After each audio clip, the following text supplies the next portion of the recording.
Hey, podcast listeners. Tired of ads barging into your favorite news podcast? Good news. With Amazon Music, you have access to the largest catalog of ad-free top podcasts included with your Prime membership. Stay up to date on everything newsworthy by downloading the Amazon Music app for free or go to amazon.com/ad-free news. That's amazon.com/ad-free news to catch up on the latest episodes without the ads. Hello and welcome to episode 237 of the Clean Energy Show. I'm Brian Stockton. And I'm James Whittingham. This week, we've talked a lot about Second Life for EV batteries over the years. But what about solar panels? They can last for many decades, so why not send them to Africa where millions live in energy poverty?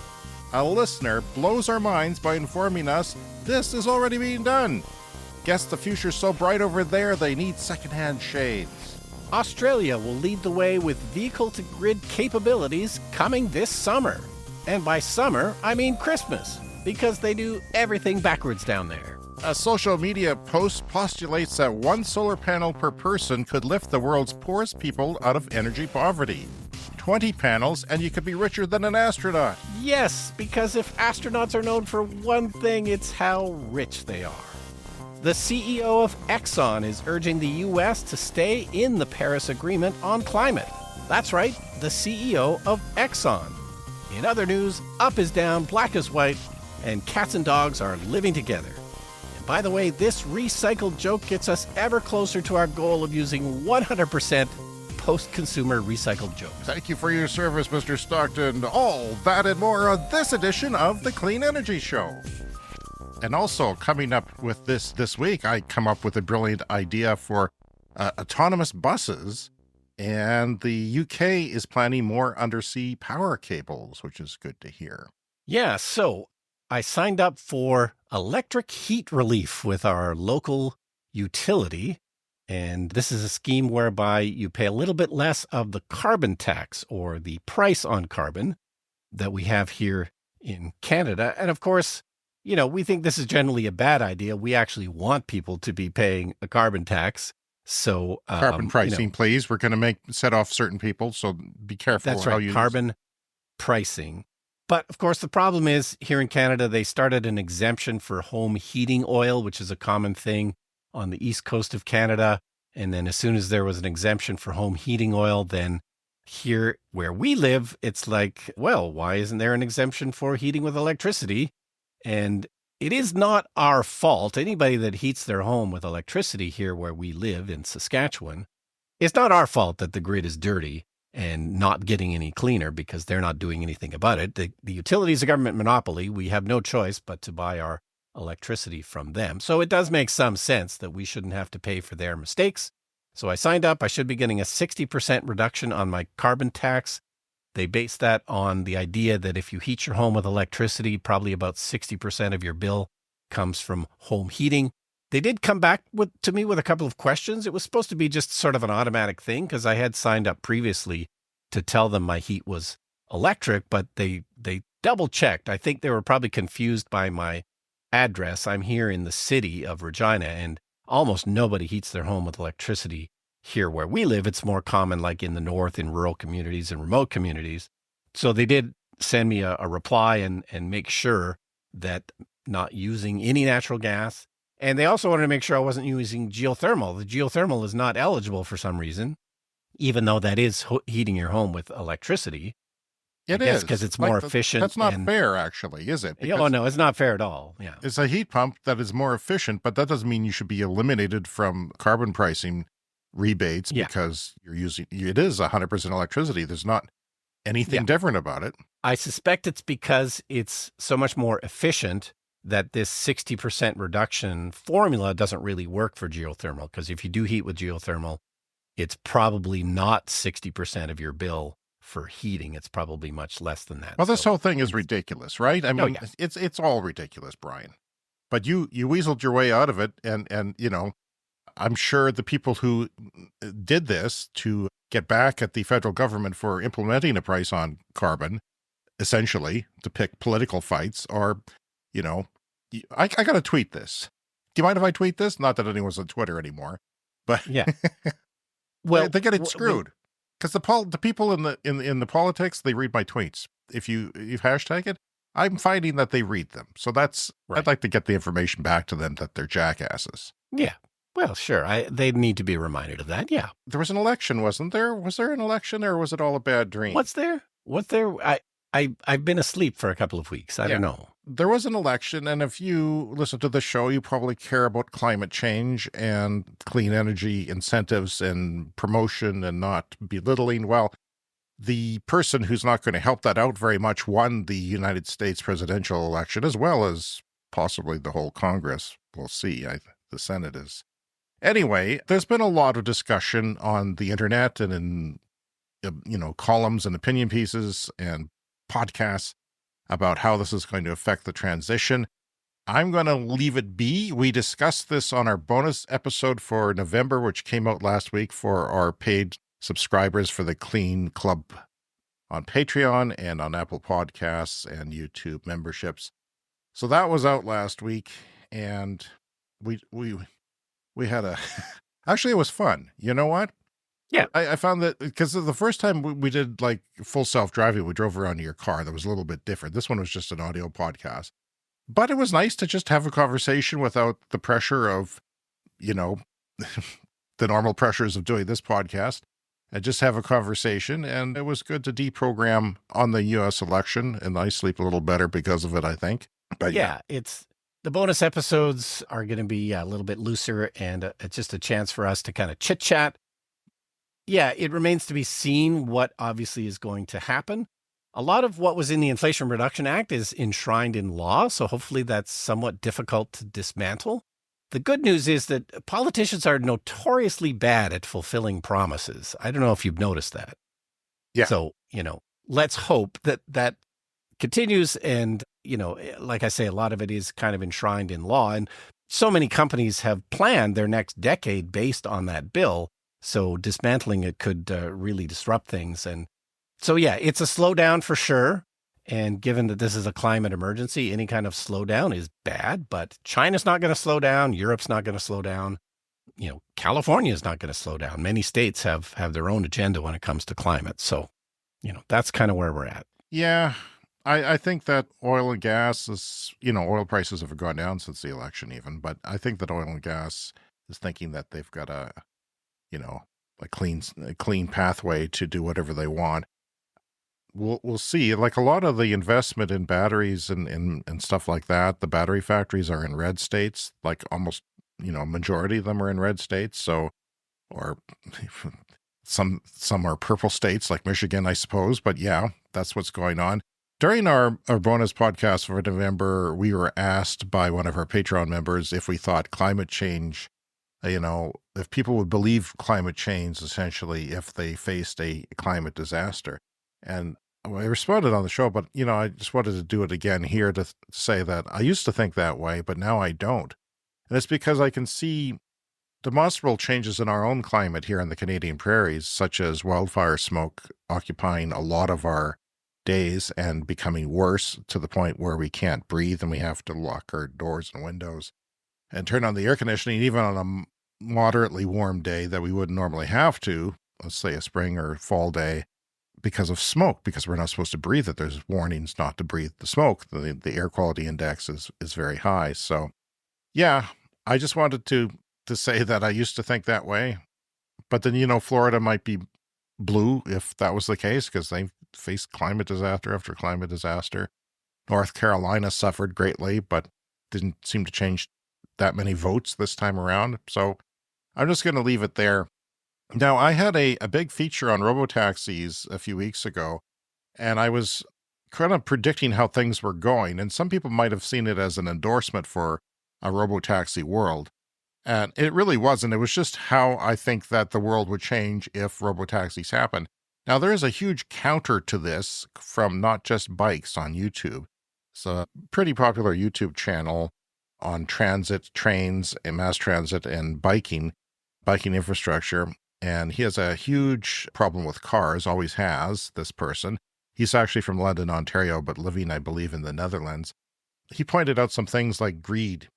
There would be greed from whoever gets the robotaxi dominance, like windows or or Apple, they're not going to put the price the lowest possible like we are expecting them to because they can. They're going to do it because, if they have a monopoly or a partial monopoly, then it could be bad. So competition would be important, but also they predicted political maneuvering by these companies, as General Motors did against public transportation. And they'll say, well, we don't need public transportation. We've got these robotaxis. They're safer. They go faster.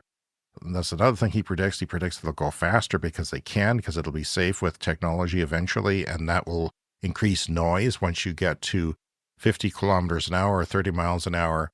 The noise from a vehicle is about the same because of tire noise. And I find that true here in my neighborhood. Like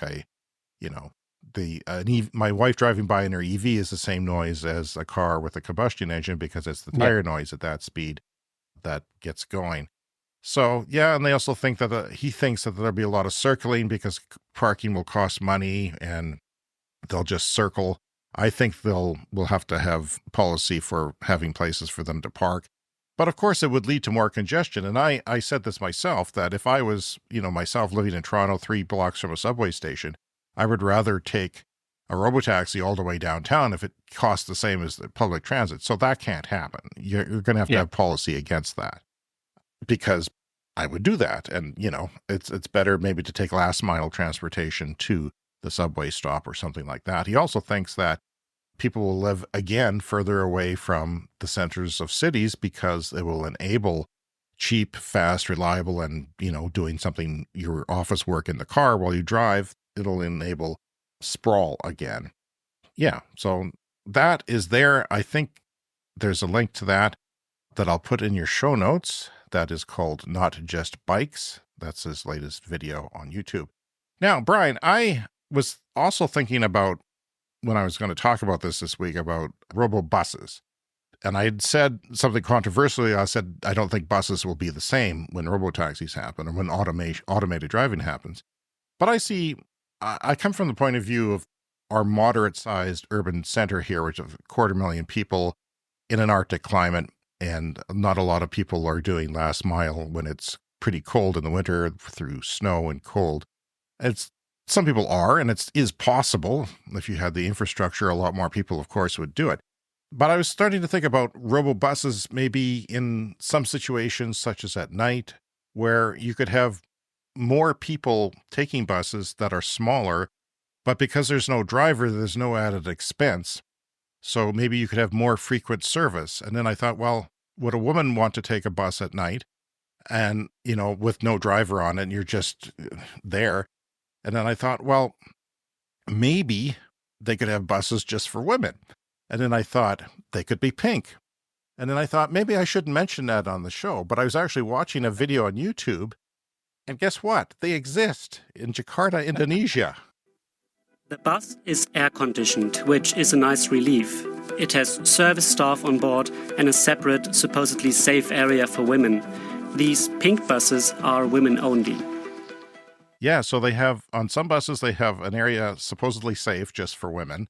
And it doesn't look, there's a barrier and stickers on the window that say no guns, no bombs, no drinking, and no male-female couples. But then they show these pink buses that are just for women in Indonesia. I don't know the culture of the situation. Maybe it's, women feel less safe there than they do in our society, which is quite possible. And of course, they're not autonomous. They're driven by people, but they're still women-only buses, which I thought was cool. I mean, it's a big city. But yeah, I'd invented something that I thought maybe I shouldn't even mention. And then seconds later, there it was on YouTube that it actually exists. So I'm not a fool. And I've even got pictures for you here, Brian, if you want to look at them. There's the first one. This is a safe area for women. And then there's the pink bus, which is just a normal bus with pink and some women displayed on the side in infographics. So that's pretty cool. Yeah, so the algorithm read your mind. It did. It's doing that now. To do. Yeah. All right, now from Electrek down to Australia, and they are clearing the way for vehicle-to-grid this summer. But of course, their summer is basically right now. So this is Christmas. They've been talking for a while about a plan to allow EVs to connect to the grid, vehicle to grid. And they've been working on the sort of standards for this. And they say they're going to release the standards by Christmas. So this is coming up very soon, like a little over a month from now. And we know from past stories on the show that they have tons of solar power in Australia, which leads to certain peak demand periods. But they're also struggling with things like wildfires, which is causing a lot of blackouts and whatnot. The grid getting wrecked. So they already have lots of virtual power plants, which is typically home batteries. Lots of people have home batteries in Australia, and they can connect together as a virtual power plant and supply power to the grid when it's needed and stop it from going down, perhaps. And yeah, but EV batteries are usually bigger. The home batteries are like 13 kilowatt hours, 15, something like that. Car batteries are 50, 60, 70 kilowatt hours. Of course, the downside is they're not always at home and plugged into the grid. But if you think about how big those batteries are and if they can make this happen, if there's enough of them connected to the grid at one time, this is another virtual power plant. And yeah, they're making way for it. The regulations are coming up very soon. Well, we think about vehicle to grid, when you plug a basic electric car into the grid so that it goes back into the grid to feed the grid when the grid needs it, and you get paid, maybe you make a little bit of money off that, a little bit of extra incentive for that. But they're also sucking in extra energy that the grid wants to get rid of at times too, and you get paid for that in the sense that you maybe get it for free, or maybe you get it extremely cheaply. So if you have a big enough, if say you buy a car with a longer range, like what's the batteries in your longer range vehicles? What size are they? It's probably 100 kilowatt hours. Around 100 kilowatt hours. So if you had a car like that, that's for trips, right? You have that for trips, but you could maybe charge it to 60%, and I think you do a lot of the time, especially in the summer. It could suck in extra energy to have 40% to go and then spit it out back to the grid. And yeah, I think that's a great idea, and it's coming. But yeah, it's going to suck in extra energy when there's too much power, and that stabilizes the grid. Then also gives it back when there's a sudden demand, and that stabilizes the grid, and you get paid both ways. You make money off of it. It makes things cheaper for you. Yeah, and we're very fortunate because we have 2 electric vehicles, and we use the Model Y most of the time. Like, we have a single driveway where they can't park side by side. So one car always has to be the first one out. So we tend to just use the Model Y because it's the first one out. So yeah, the Model S with its 100 kilowatt hour battery just sits there parked most of the time. We only drive it when we, need both cars at the same time, which isn't that often. But yeah. We'll be the last people to get vehicle to grid because we're so conservative with our power grid here. But yeah, and it's dirty. No, and I will add that this isn't going to be a quick solution. So yes, they're going to announce the rules for this very soon, and it will start happening. But of course, a lot of vehicles don't even have that capability of vehicle to grid. We know the Nissan Leaf has it and has had it for quite a while. And some others, I think with the Cybertruck now, that's the only Tesla that can do vehicle to grid. California was talking about regulations. They often have their own regulations for the automobile industry.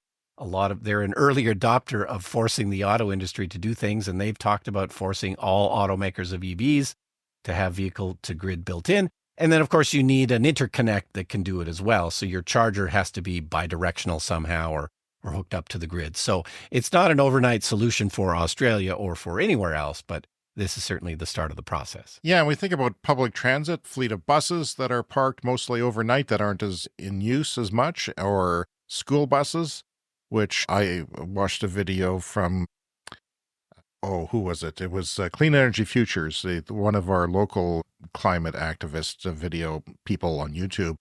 And they were talking about a small city, I would say a small city. I can't remember which one it was in Alberta that had electric school buses.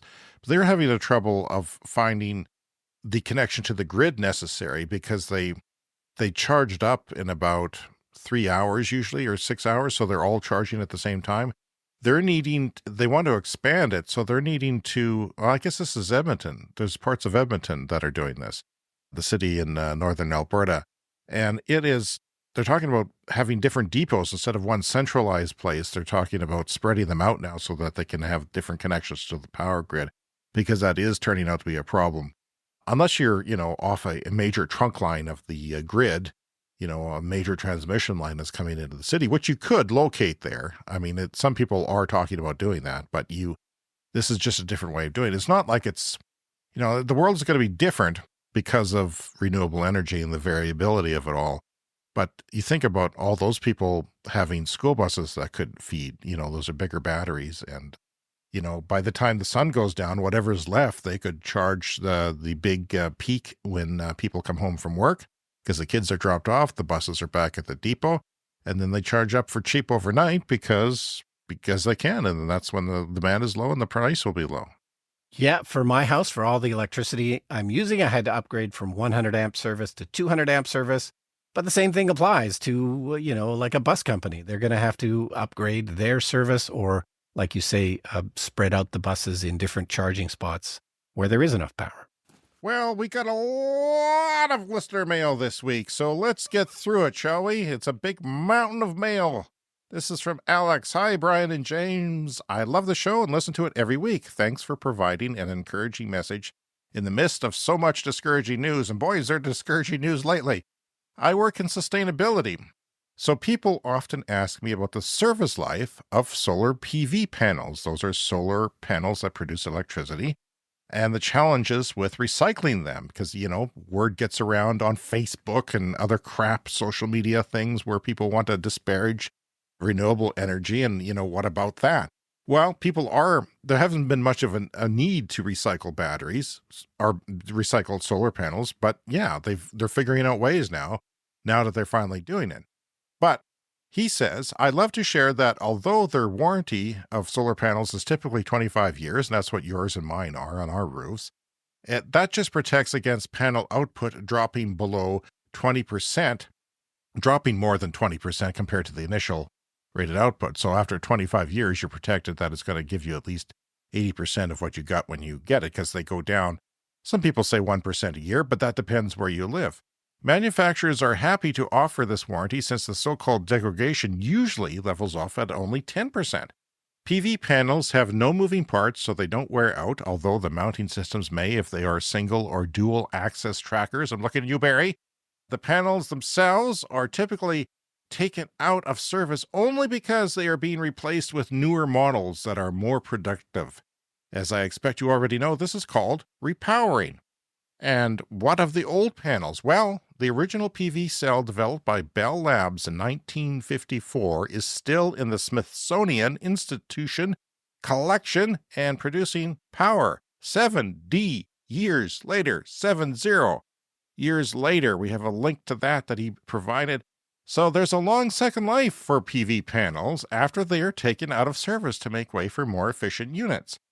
Often the second life is in the developing world, like sub-Saharan Africa, where entrepreneurs assisted by organizations like Solar Sister, solarsister.org, if you want to look up more on that, they use them to charge mobile phones and e-bikes. And I went and watched a bunch of videos from Solar Sisters, and they also mentioned fans. Yeah. To keep cooling fans. So again, he says, I love the show. Thanks for inspiring those of us that are in the biz. Regards, Alex. And you know what? With all the negative news, we have listeners who are actually doing something. And God, speed to you people. Thank you. What a great letter. And yeah, I love learning something new and something great like that.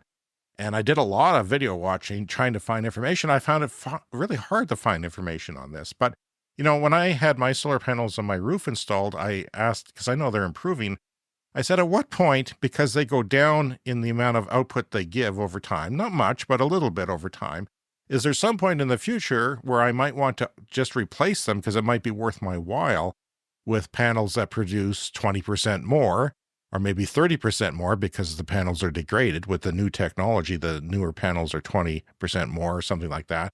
And at some point, he couldn't fathom that. The installer couldn't fathom that. But it's something that people do if you have a connection to the grid and maybe that connection is bigger than the land you have. You might be incentivized as a business to upgrade to newer panels because they're improving. And I think they're going to improve a lot over the next 10 years or so. It might be worthwhile doing that. But the old panels are still worthwhile. And most of them are working perfectly well. And maybe, because they can change lives in Africa. Yeah, if there was a way I could replace my panels, because of course bifacial panels is the other big development since you and I installed our panels. So I could, theoretically, take the panels off my roof. And I have limited space, right, that faces south. Like I've got 31 panels facing mostly south on my house. And I don't really have anywhere else to put them if I wanted to expand and put up more panels. So, it'd be great if I could take those ones off, send them to Africa, put some bifacial panels up there in the same spot, and maybe increase my output by 30%, maybe even 50% with bifacial panels. I think that's just fantastic, because I often love when I hear about solar helping the poorest people in the world. Like I donated to a charity a few years ago, not much, but a few bucks that made one family happy, where you can donate for a little solar panel with a little light attached. And the charities said, how much it changes people's lives to have that. And one of the Solar Sisters videos that are on YouTube, there was a teacher that could prepare lesson plans at night after the sun went down that she couldn't do before. And that improves everything. And of course, you have access to maybe secondhand cell phones, smartphones that will eventually make their way to Africa, hopefully, or places that are developing countries. And then you have access to education, but you need the energy in a village, if you're in a village in rural areas, to charge that phone, or maybe charge an e-bike to go get water. That's something that happens, and things like that, or an e-motorcycle. You need the power to do that. So I'm very optimistic and very excited about the potential for solar empowering people in developing countries to get an education. I mean, when you think about AI is going to make people literate. It's going to teach people not only their own language, but maybe other languages. It's the possibilities are endless. And if you don't have a teacher in your village, the AI maybe is not as good as a human, but because the human touch is, I think, always going to be desirable. But an education from AI is going to be better than none, and that will help people get out of poverty, which really excites me.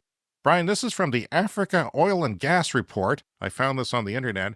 With rapid technological development of mobile module technology, that's solar module, in the last decade alone, new modules are attractive to power plant operators for economic reasons due to their higher output, as we were talking about, and same surface area, so you get more out of the same area, more electricity. And so-called repowering involves dismantling old modules and replacing them with new, more powerful modules, even though these may still be operational. Extensive experience with field-aged modules, that is, modules that have been out in the sun for a long time. And by the way, we live in a cold climate. They do better here than, say, in Arizona. They're get more oomph to them afterwards. And that would be true for much of Europe and places like that.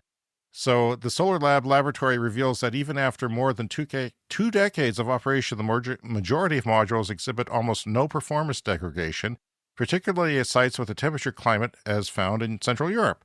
According to the experience of the project partner Second Life Solar, around 70% of all discarded modules remain directly operational. In order to improve these numbers even more, the project is assessing a variety of additional repair solutions. So sometimes maybe they can be repaired if they aren't operational. It doesn't take much more than a solder or two, perhaps. Moreover, according to the waste recycling industry company Second Life Solar, the amount of old modules that are currently being properly discarded does not correspond with their anticipated amounts in the future. So we expect after solar farms, vast solar farms start to get replaced. They also need in Africa second-use batteries as well. So, I mean, we talk about batteries in an electric car that lasts, say you have a car for 20 years and it goes away to the graveyard, the automotive graveyard. Maybe the battery is still 60, 70% of what it was. That's still useful. So people, they take apart those batteries, they take the module sections of them, and they use them for home power and other projects like that. Well, Nissan was taking modules from their Nissan Leaf, 10 years ago and powering streetlights, solar-powered streetlights. So the solar would charge up that little part of the electric vehicle battery, which is maybe the size of a textbook or a phone book. And then you would need a power grid to power lights in the mountains or places like that where there wasn't power readily available for streetlights. So they could do that for Africa, for a household, to have a module from a car battery or from other batteries that are still useful, and it would be very useful to them to extend whatever solar, if you have a solar panel and extend it into the night hours. According to the World Bank, West Africa has one of the lowest rates of electricity access in the world, limited to around 42% of the total population. This is West Africa. And 8%, just 8% of rural people have any access to electricity, which is not good for them getting out of poverty. Households without access to electricity are often spending a big chunk of their income on fuel for generators and kerosene for lighting, which is also, of course, expensive but polluting and dangerous, with kerosene lamps starting fires and emissions contributing to, lung problems in people. So this is also happening in rural India. That's a great thing, and I'm very excited about it. It's one of the most excited things that I am about that we talk about on the show. One solar panel person per person. This is a concept tweeted recently by Jesse Pelton. And he says, one solar panel the size of a sheet of plywood, basically one of the bigger solar panels you can buy now, puts out about 720 watts, not including the bifacial part of it that comes from the back end. One solar panel the size of a sheet of plywood can generate enough electricity to lift a person out of energy poverty. Not poverty, energy poverty. A single sheet of plywood, that's how much space we're talking about. 10 sheets of plywood per person would get them to the American levels of electricity on average of energy that they use, just 10 panels. But that's not just household use, Brian. That's total electricity, like homes, industry, everything that person relies on. 10 panels would power everything to the American level. Now, you can get panels that are over 700 watts or so now, but that's before, like I said, the bifacial gain. The panel I'm using for this example, he says, is warranted to 87% of its initial output after 30 years. That's crazy. They're getting so good now. And after 30 years, it will still be more efficient than a brand new panel from just a few years before now. So a single solar panel, I went down to the hardware store and bought one for my tent trailer to charge the battery if I was off grid. And that's how I got really my first foray into solar, and the changing the panel, different angles, and knowing how all that works just from hands-on. Well, he's got a graph here that shows the energy poverty line if you got to one solar panel, just one solar panel. And all the countries below that are good solar countries that would be lifted out of energy poverty. There are examples like India and Haiti, for example. All the places that are poorest have really great solar and would be easily lifted out of energy poverty with one panel. I mean, one panel is not free, but if you're recycling them, like our listener has said, and you put to a second use, that's amazing. And Clean Technica picked up on this social media post and did an article about it. And there was also a New York Times editorial quoted in this Clean Technica article. And it says this: in today's digital world, nothing matters more to individual well-being than energy. Access to electricity determines fundamental aspects of individuals' lives, like whether they are healthy or have a job. And that means the world needs to focus on investment and effort into getting reliable, clean energy to nearly 700 million people who don't have any, and 3.1 billion who don't have enough energy. This is a large chunk of the world, Brian, that could be lifted out with one solar panel.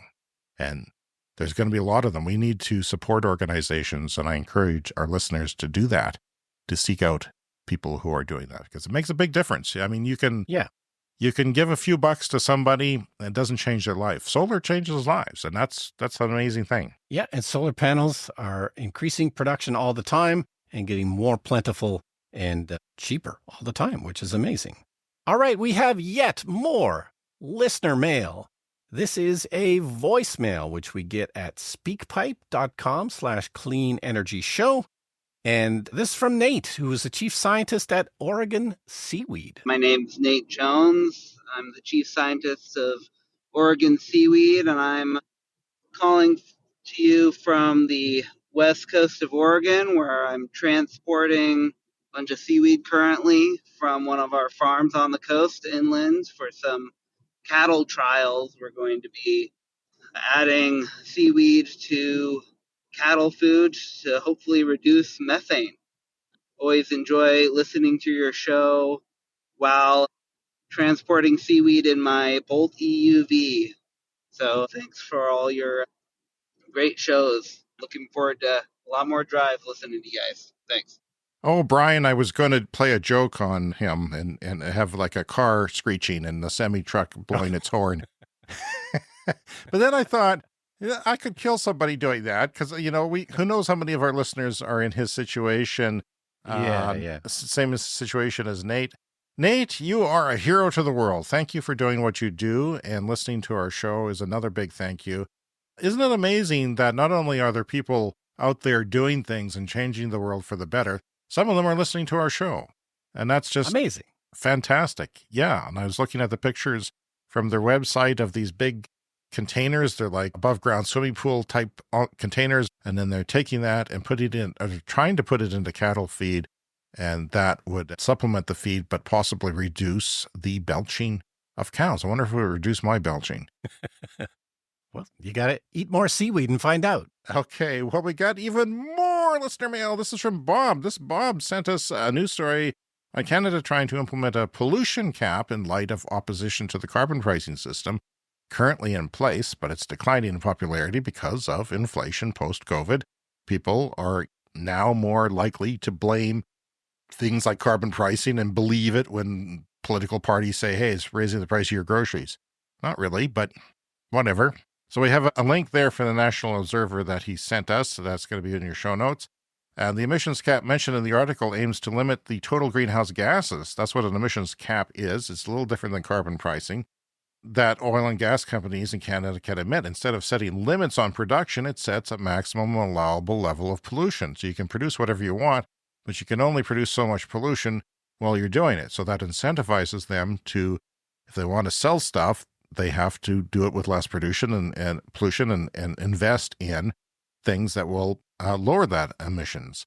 The government expects companies to follow stricter environmental standards and use cleaner technologies to stay under this cap. If a company goes over, it might face penalties or be required to invest in emissions-reducing technologies like carbon capture or renewable energy. The idea is to ensure that the industry works towards reducing its environmental impact without necessarily reducing the output. It'd be good to reduce the output too. Of course, we can't burn any oil. Alberta's Premier Danielle Smith and other conservatives are opposing it. I saw an ad on TV last night. It was a football game or something like that, and just kind of watching after supper, and there was an ad putting down the carbon cap or the pollution cap. So, yeah, the plan puts pressure on conservatives who seem, to ignore climate change. I don't know what their plan is. You don't have one. All right, and yet we have more listener mail. This is from Larry.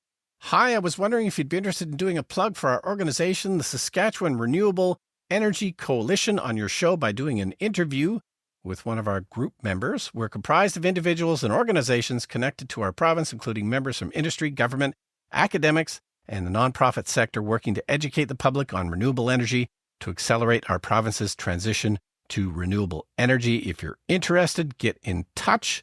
And there's a link to the website, which I assume you will put in the show notes, renewablesask.ca. And rather than doing an interview, we're just reading this letter instead. We don't do interviews all that often, but giving a plug for such a wonderful organization seems like a good idea. Yeah, we don't do interviews. It's not, people kind of expect us to. We get, my inbox is full every day with people asking for interviews with this specialist and this expert and this CEO. But that's not what we do. We're a news podcast, and we might branch off, who knows, someday into something else as well. But for now, we're just trying to disseminate and discuss the clean energy news for the week. But thanks for the letter, Bob, and thanks for listening to our show. Most people who do fill my inbox are not listening to the show, and it's pretty clear that they're pretending to. But you too can contact us because we love to hear from our listeners. Please contact us by email, cleanenergyshow@gmail.com. And you can do what Nate did and leave us a voicemail. Hopefully he wasn't driving at the time with a bunch of kelp in the car. Was it kelp or seaweed? I can't remember. Wasn't that the same thing? Yeah, maybe. Okay, Nate, maybe you need to leave us another voicemail. But that's great what you're doing, and we appreciate you leaving us a voicemail. It's wonderful to hear the voices of our listeners. Speakpipe.com/Clean Energy Show is how you do that if you wanted to do that, and always do that. But if you don't, if you're shy, if you want to be more careful with your text, you can email us, cleanenergyshow@gmail.com. You can also join the conversation on our Patreon page, which is the new social media hub of clean energy, the Clean Energy Show Patreon page, which Yeah, it has some public posts, some posts that you have to sign up and be a member for free, and some posts that are for our paid members, like our bonus podcast. So there's a song, I don't know if you remember, by the Canadian band Sloan that starts with a siren at the beginning of the song. Yeah. And if you ever hear it when you're driving your car, you for a moment, you're like, oh crap, there's a siren. It's the fuzz. All right, very quickly here from Bloomberg, Exxon CEO pushes back on Trump's anti-climate change agenda. So the CEO of Exxon, the famously polluting oil company, is trying to suggest that the U.S. not get out of the Paris Climate Agreement. And it is really for selfish reasons. He thinks that probably the oil companies will have more influence if we actually stay in the Paris Agreement and, look for what he calls common sense carbon cutting policy. So yes, the CEO of Exxon is saying that the U.S. should stay in the Paris Agreement, but, maybe not with the best possible motivations for that. Best possible motivation. Why do you think they're doing it, Brian? I don't understand. Well, I think he's correct. I think that they can have more influence if they do participate. The U.S. is a very large voice, so, they can always shift the discussion slightly in one direction or another. So just getting out of it means they have no voice at all. That's right. Well, interesting, but kind of scary as well. So, we don't have a huge lightning round this week, but that is coming up later in the show, by the way. And I will plug our Patreon page. If you become a member of our Patreon page, our Patreon member, you can get bonus materials, early access to the show, ad-free stuff on the show, and bonus materials. And that is true also if you're on Apple Podcasts. You can subscribe for just $1.99 a month, and you'll get an abbreviated bonus podcast and other materials, and also early access to the show and no ads. And also, if you're watching on YouTube, and I know some of you, we got a lot of people watching on various platforms, but YouTube is not the biggest one, but that's the one where you can buy a membership, much like you can on Patreon, and get early access, ad-free, and stuff like that, as well as our bonus content. So patreon.com, search for The Clean Energy Show. The link is also in your show notes. Okay, this story is from The Guardian. The energy regulator in the UK has approved 3 subsea cable projects that will link Great Britain to the power grids in Germany, Ireland, and Northern Ireland to help share renewable electricity across borders. This is going to be a much bigger thing in the coming years as more clean energy comes online. So currently, Great Britain has a combined capacity of 11.7 gigawatts of these undersea cables that are already operating or under construction. And these new projects will take this to 12 gigawatts in 2030 and then 18 gigawatts by 2032. And the goal of this is for the UK to be a net exporter of electricity, largely coming from the offshore wind farms that they have there that have the potential to create lots and lots of clean energy. But, when you got too much, you need to be able to ship it somewhere. And undersea cables is a great way to do it. And, again, not happening immediately or anything. These are very large projects that can take a long time to complete. But nevertheless, it's happening. Yeah, the undersea cables are good for sharing as well, right? We think about different regions having sun, some regions having sun, or cloud rather, or wind and no wind, night and day, or sunset and late afternoon, and we can share. That's an important aspect of the variability of renewables, is to be able to have grid connections and to share. And Europe's doing, probably the best job, but then there's a lot of different countries in a small area. A lot of good opportunities for undersea cables as well. And coming up, it is the lightning round. Stay tuned.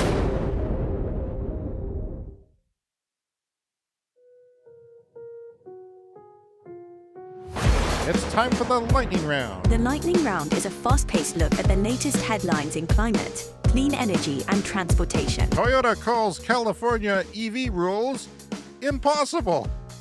Impossible. Maybe it's because you have no EVs, you jackwagons.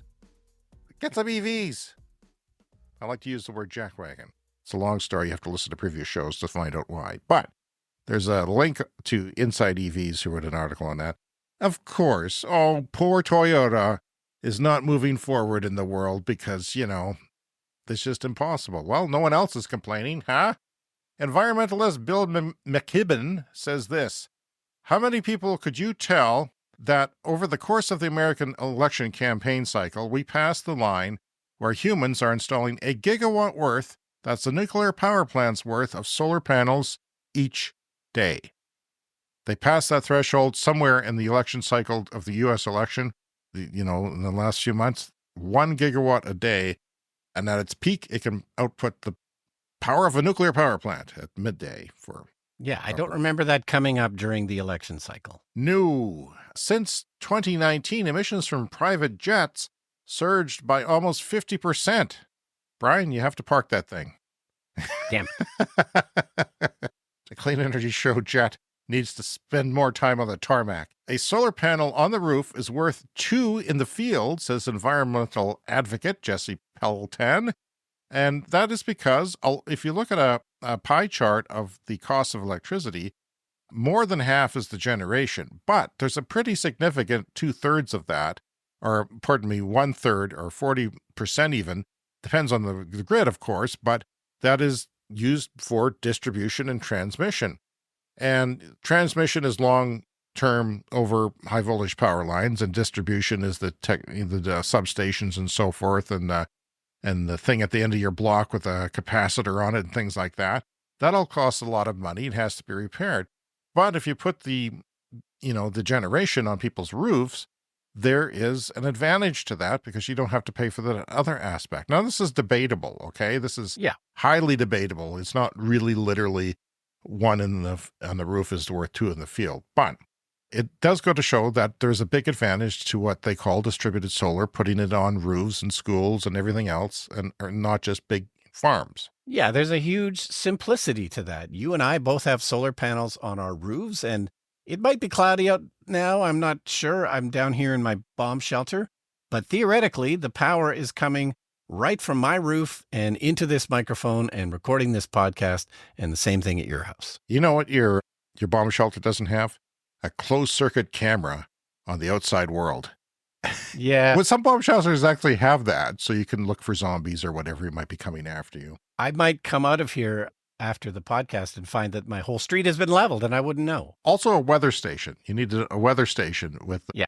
And that's right beside the monitor on the outside world. Oh, it's time for a CS Fast Fact. Women are setting the example for climate change we want to see. Women are 2.5 times more likely to engage on climate issues and 60% more likely to advocate for social good, except, of course, voters in the United States. Sorry, had to make that diss. Yeah. Donald Trump is considering tapping North Dakota's Doug Bergman for his new energy SAR, which would give the oil state's governor sweeping power to slash environmental regulations and boost U.S. fossil fuel output. Well, go ahead. He's a billionaire businessman. Brian, you know what this is? We're going to have some rough waters here in the next while. Yeah. But he's an oligarchy. This is an oligarchy or an oiligarchy. This is when rich people are running the government and having such influence. It's just nothing feels right about this. And there had been some progress recently on the leaking methane from the oil fields in North Dakota. There was some steps towards getting that under control, and, that might not be happening now. We'll see. Baoshan, essentially one of China's cheapest car makers, has revealed their Tianyu 4-wheel intelligent drive technology that can rotate each wheel 90 degrees for sideways parking. Now, the Cybertruck and the Hummer EV have crab walking, like their rear wheels 4-wheel steering, but they're not 90 degrees. This thing is like something from a movie where it completely turns and you go, to the right into your parking spot that is like an inch bigger than your vehicle, perhaps. That seems really difficult, especially from a cheaper car maker. Yeah. I don't know. Well, maybe you can just drive sideways down the street if they get stuck. I can just picture that now. Another CES Fast Fact. Heat pumps reduce gas consumption even if running 100% on electricity from gas-fired power plants. So if your grid is 100% gas, you're using less gas, like you, by going to a heat pump. Yeah. And of course, we have some coal on our grid, and I'm running an air source heat pump to heat my home. I always kind of figured at a rough estimation that maybe my emissions are about the same because of the coal that's on our grid. But if it was all gas fired, it would be cleaner. So I don't know. Maybe I'm saving some emissions as well. Even our grid's getting cleaner, every so often with the opening of a new solar farm, a new wind farm. It's slow, but it is essentially ostensibly getting cleaner. Hey, just days after Donald Trump's victory, Toyota becomes the first automaker to begin distancing itself from electric vehicles. Quelle surprise! The company is now saying the Biden-Harris EV rules are, quote, not in alignment with consumers. Screw you, Toyota! I know, we've got people who actually work at Toyota plants, but I have to express my anger at Toyota when I can, and that is right now. And you know what? I was thinking the other day about the reliability of my Chevy EV. That wouldn't it be nice to have a Toyota? I would love to buy a Toyota EV. Yeah. Just not going to happen, though, because there's only one and it's expensive and not efficient and not very thoughtfully made. I have great fondness for all the Japanese automakers because that's kind of, those were the cool cars when I was growing up in the 70s and 80s. And Nissan just had an announcement that they're having huge layoffs. They're really struggling. Of course, they do have some EVs, but they're not great. So, it's going to be a rough road for the Japanese automakers in the coming days. So this is the time of year when things get really busy climate-wise, U.S. election or not. This is the COP29, the CEO of that annual climate summit where all the world gets together, even Russia, and it's in an oil state for the second year in a row, Azerbaijan.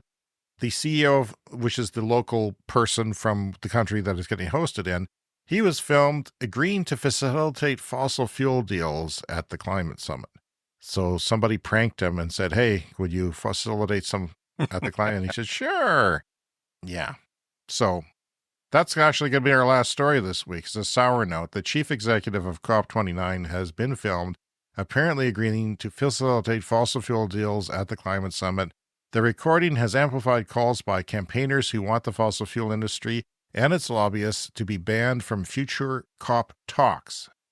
Can't argue with that. The campaign group Global Witness posed undercover as a fake oil and gas group asking for deals to be facilitated in exchange for sponsoring the event. In the calls, Elnur Sultanov, Azerbaijan's deputy energy minister and chief executive of COP29, agreed to this and spoke of a future that includes fossil fuels, perhaps forever, quote-unquote. COP officials have introduced the fake investor to a senior executive at the national oil and gas company SOCAR to discuss investment opportunities. So, yes, I ended on a sour note this week. It's been a sour week, and yeah, but I will say this. I'm going to end on a quote from a fellow at the Energy Institute. He says on Twitter, pessimists sound clever, optimists change the world. And here at the Clean Energy Show, you can better believe we remain optimists, Brian. Absolutely. That's our show for this week. You can contact us, cleanenergyshow@gmail.com. Around social media, we are Clean Energy Pod. You can join our Patreon community for free. There's a free level and paid levels as well. You can support the show with a purchase from the Clean Energy merch store that's listed in the show notes. And you can rate and review us on Apple Podcasts or Spotify or whatever your favorite podcast is. And please remember to follow us on that podcast app, and you will get new episodes delivered every week. And thanks again to all of our Patreon members, Apple Podcast subscribers, YouTube membership holders for supporting the Clean Energy Show. We will give you a shout out next week. Your names of certain levels will be in the credits of our video project. Join our Patreon today and get all that stuff that I mentioned earlier. And it'll be great to have you. Lots of fun when people join up. And just check us out. If you're not going to support us financially, check out our Patreon page because we do post stuff there time to time. Hey, if you're in Saskatoon, Saskatchewan this weekend, I'll be at the Saskatoon Film Festival this Saturday, moderating a panel on the films of our friend that we've mentioned before, Lowell Dean. We'll be showing 4 feature films. We'll see how many I make it through without snoring aloud in public. But yeah, 11 a.m. on Saturday, and we'll see how my EV makes it in the winter. I'll probably talk about that next week. So we'll see you again in 7 days, everyone. Yeah, and I think you're in at least one of those films. So At least look for one. James in Wolf Cop. And yeah, we'll see you next week.